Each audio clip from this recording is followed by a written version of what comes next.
మళ్ళీ ఏం జరిగింది మామా?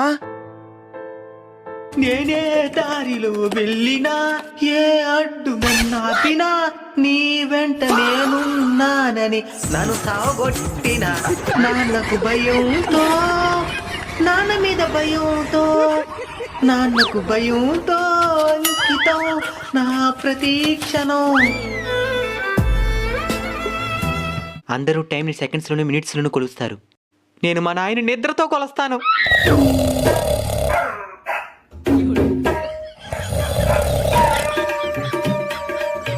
నేను ఈ నిజాన్ని మీ ముగ్గురికి ఎందుకు చెప్తున్నానో తెలుసా?